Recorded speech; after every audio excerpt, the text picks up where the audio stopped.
भाई 44 moving average आता है, कब लेना है, कैसे स्कैन करना है, स्टॉप लॉस कहाँ लगाना है, भाई सब कुछ आता है। पर एक प्रॉब्लम है, मुझे समझ नहीं आता कि टारगेट मुझे कहाँ पर लगाना चाहिए, या फिर टारगेट कैसे पता करना है और कितने परसेंटेज का टारगेट लगाना है। उसकी एग्जैक्ट वैल्यू पता चल जाएगा तो मेरे लिए बहुत आसान हो जाएगा। भाई बहुत कंफ्यूज हूँ, प्लीज हेल्प कर दो। तो हमारे पास ऐसी एक्सेल शीट है जिसमें हमें टारगेट स्टॉप लॉस की एग्जैक्ट वैल्यू पता चलेगी। उसके बाद पर ट्रेड कितना लॉस लेना है, कितने कैपिटल का कितना परसेंटेज लॉस लेना है, ये सब कुछ हमें रिस्क मैनेजमेंट के शीट में पता चलेगा। और ये मेथड सिर्फ और सिर्फ 44 मूविंग एवरेज और एबीसी स्ट्रेटेजी के लिए वर्क करेगी, मतलब स्विंग ट्रेडिंग के लिए। तो देखो, हमने रिस्क मैनेजमेंट शीट ओपन करके रखी है। कुछ जरूरी इंफॉर्मेशन है वो आपको याद रखनी है। जैसे कि आपको जो रेड एरिया दिखाई दे रहा है, ये नीचे वाला और ऊपर वाला, इन चीजों में आपको कुछ चेंजेस नहीं करने हैं। ये ऑटोमेटिकली चेंज होते रहेगा जब आप 44 मूविंग एवरेज स्ट्रेटेजी यूज करते होंगे तब।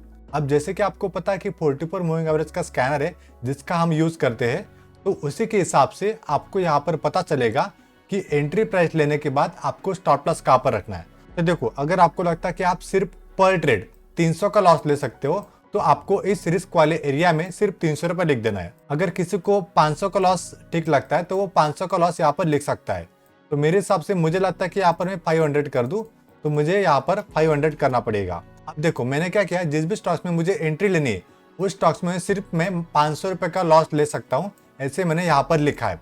यहाँ पर आप देख सकते हो जैसे कि risk you want to take per trade, मतलब पर ट्रेड आप कितना रिस्क लेना चाहोगे, ऐसा यहाँ पर लिखा है। तो वो यहाँ पर आपको लिखना है। ये याद रखना है कि आपको सिर्फ ब्लू बॉक्स में ही चेंजेस करने हैं। जैसे कि इस वाले बॉक्स में आप चेंज कर सकते हो, यहाँ पर चेंज कर सकते हो, या फिर यहाँ पर चेंज कर सकते हो। और उसके बाद मुझे स्टॉक स्कैन करना है। तो स्टॉक स्कैन करने के लिए मैं कहाँ पर जाऊँगा, स्कैनर पे जाऊँगा। यहाँ पर मैंने 44 mA स्कैनर से ये स्टॉक्स निकाला है जो अभी भी मुझे 44 मूविंग एवरेज पे एकदम बढ़िया सा मिल रहा है। तो ये सेटअप मैं आपको यहाँ पर दिखा देता हूँ। ये देखिए, अभी आपको यहाँ पर पता है कि आपको एंट्री कहाँ पर लेनी है। तो एंट्री हम इस कैंडल के हाई के ऊपर लेने वाले, जैसे कि 495। तो इसके ऊपर मैं लॉन्ग पोजीशन ले लूंगा।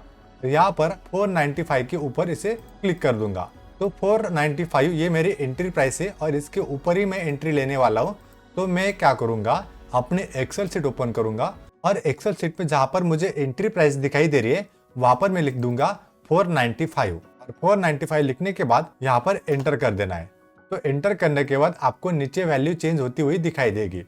और उसके बाद मुझे स्टॉप लॉस कैलकुलेट करना है। तो स्टॉप लॉस कैलकुलेट करने के लिए मैं सबसे पहले जाऊंगा अपने 44 मूविंग एवरेज स्ट्रैटेजी वाले स्टॉक्स पर।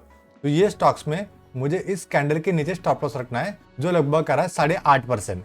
तो 8.5% का स्टॉप लॉस मतलब कितना आएगा, 454। यहाँ पर आप देख सकते हो 454 का मेरा SLR है। तो मैं क्या करूंगा, एक्सेल शीट ओपन करूंगा और यहाँ पर स्टॉप लॉस में डालूंगा 454 और इसके बाद एंटर करूंगा। तो देखो यहाँ पर वैल्यू चेंज हो चुकी है। इसका मतलब क्या होगा कि अगर आप 495 पर एंट्री लेते हो और आपका SL 454 आ रहा है और आपका रिस्क पर ट्रेड 500 रुपीज है, तो आपको पर शेयर में 41 रुपीज लॉस होगा। ये ऑटोमेटिकली आपको कैलकुलेट करके दे रहा है। उसके बाद आपको इस शेयर्स में कितने शेयर्स लेने हैं वो आपको नंबर यहाँ पर दिखाई देंगे। जैसे कि यहाँ पर दिखाई दे रहा है टोटल शेयर टू ट्रेड, यानी कि आप इस स्टॉक्स में टोटल 12 स्टॉक्स ले सकते हो।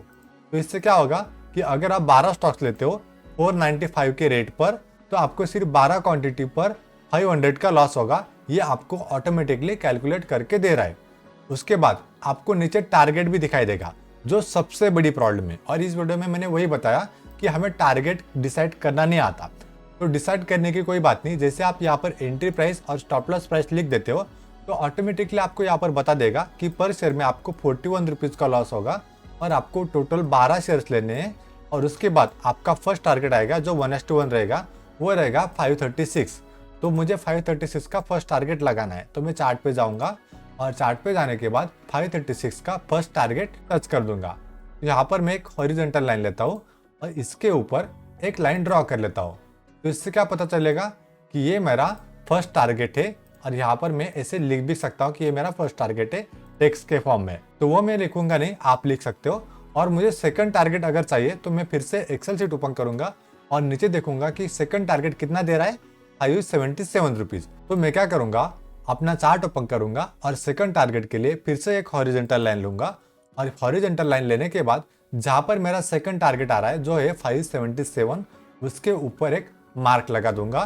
तो ये रहा अपना फर्स्ट टारगेट और ये रहा अपना सेकंड टारगेट। अगर मुझे फर्स्ट टारगेट मिला तो मैं फर्स्ट टारगेट के ऊपर एसएल रख सकता हूँ और उसके बाद सेकंड टारगेट का वेट कर सकता हूँ।